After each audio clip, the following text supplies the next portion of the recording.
The Dragon Ball franchise has been an absolute juggernaut when it comes to the fictional world, and it has been around for about half a century at this point. Throughout its existence, it has skyrocketed in popularity as time went on and is considered one of the hottest commodities to ever come out of Japan.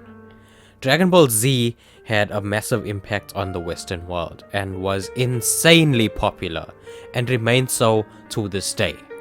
Due to its immense love worldwide, it has cemented Dragon Ball as one of the godfathers of anime and manga. Whether you like the original Dragon Ball and Dragon Ball manga, Dragon Ball Z anime, Dragon Ball GT, the Dragon Ball Z movies, Dragon Ball Super's anime, manga and movies, each of these added a feather to the cap of the franchise, making it more iconic as time passed by. Hell, some people even enjoy watching Dragon Ball Heroes. There's absolutely nothing wrong with that. But what I want to discuss today is a topic that I've had on my mind for a while now, and at the time of recording there are new rumors of a new anime once again floating around, so if I'm gonna do it, I might as well do it right now. It's now or never, basically. The question I want to ask you all is, are the Dragon Ball games carrying the franchise? Are the video games carrying the franchise? Let me know your thoughts in the comments, because I'm gonna go through a very interesting story.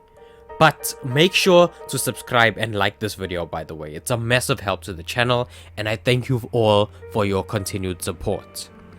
But now, I can see some people commenting and saying, Blaze, don't be stupid. The anime is too iconic. I can consume it over and over again without ever consuming any other form of media ever. Or something like that. But if we were to look at the current state of Dragon Ball right now, currently. Let's talk about modern Dragon Ball first, and then I'll go back afterwards.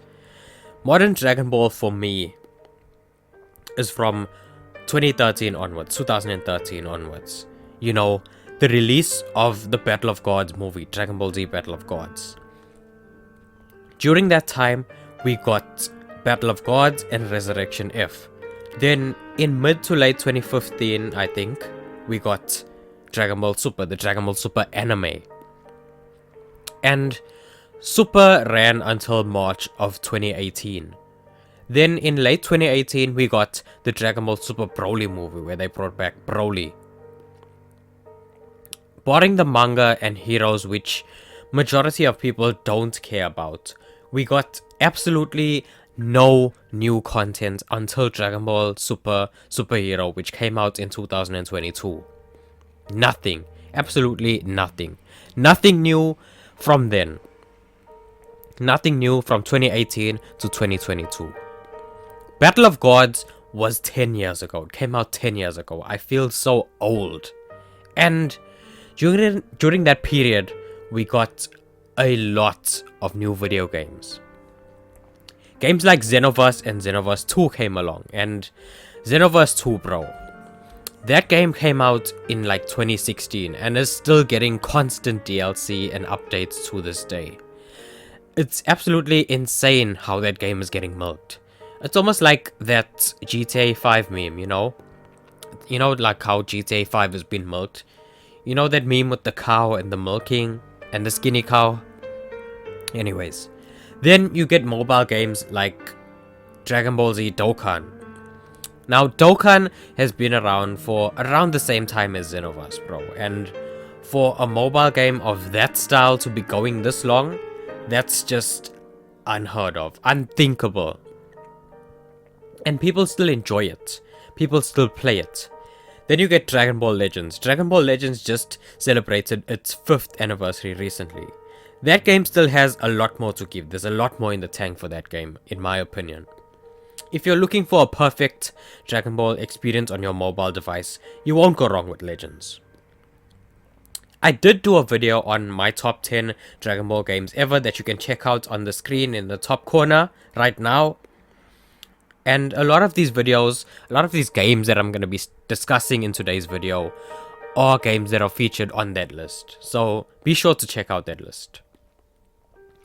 Dragon Ball FighterZ, which is still a very common game, still gets patches and support. And then recently you got DBZ Kakarot, which still has some more DLC to come, so that's exciting as well.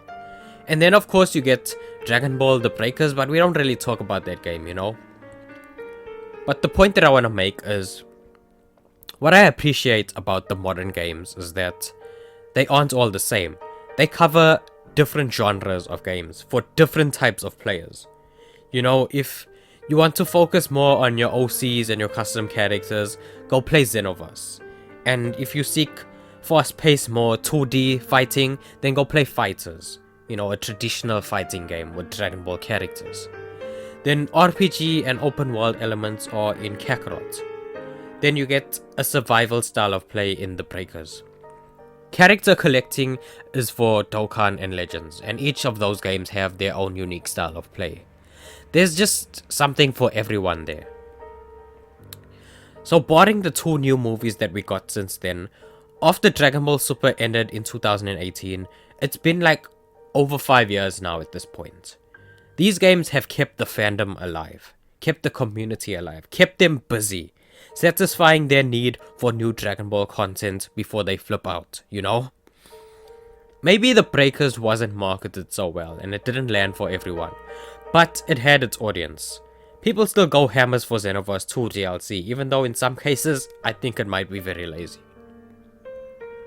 FighterZ is getting rolled back soon, so look forward to that.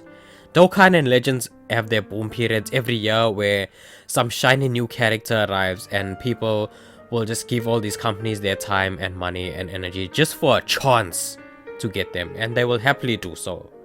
And you know why? Because they love this franchise. They love Dragon Ball. The video games are right now filling the void left by lack of anime. And I know some of you might say, well, why don't you go read the TBS manga? Bro, I've kept up with the manga semi-regularly, and absolutely nothing is happening right now, bro. It's so cold.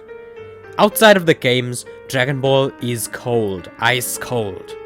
We are absolutely lucky to have all these different games right now. And I think that Kakarot is getting a new DLC like very soon, so look forward to that as well. Now let's go back to the original run of the Dragon Ball anime now. And for this, I'm going to include Dragon Ball, Dragon Ball Z, and Dragon Ball GT. Don't come crying here about canon. I don't care. Listen. So, GT ended in the late 90s to early mid 2000s, depending on where you live. So since then, Dragon Ball fans were also in drought back then. And back then, you know what got us through that? The video games. Bingo. You had the iconic golden age of the PS2 with Dragon Ball Z Budokai and the Budokai Tenkaichi games. Check out the video I did recapping those in the top corner, by the way. Then also you got the early PS3 era with Burst Limit, the Raging Blast games, and Ultimate Tenkaichi. But don't worry about Ultimate Tenkaichi, that game is a waste of time. Top corner again, by the way. And I know we got Dragon Ball Kai around then, but that was basically just Dragon Ball Z recut and redubbed. Nothing new. And also, as iconic as those games were, most of them didn't tell a new story, unlike the modern games that tried to be different. Every single game that you played through was basically you playing through the story of Dragon Ball Z over and over and over and over again. It gets old at some point, bro. As iconic as it is, it gets old. There was nothing new. Some games had unique takes on the story, but it all ended up the same basically. And if you're lucky, you'll get to play through some OG Dragon Ball and GT stuff in some cases. In my opinion, the closest that you'll ever get to a new story for that era of games is the Dragon Ball Z Shin Budokai games for the PSP. Those games rocked. But even though the story for this era of games was tired, the game still kept us busy. We played with our friends and stuff after school and all. That was our way of keeping Dragon Ball alive. And I feel like that's what's happening right now currently as well. I'm not saying that they owe us new stuff, but there is a humongous audience for it all, and I think it's a missed opportunity. These people want to give their time and money for Dragon Ball. But yeah, that's why I think that the video games are carrying the Dragon Ball franchise currently. Iconic manga and anime, but the video games have more longevity and shelf life and allow us to express our love of the franchise more. I love Dragon Ball, I'm sure you do too. And if you do, click another video on screen. Peace out and take care.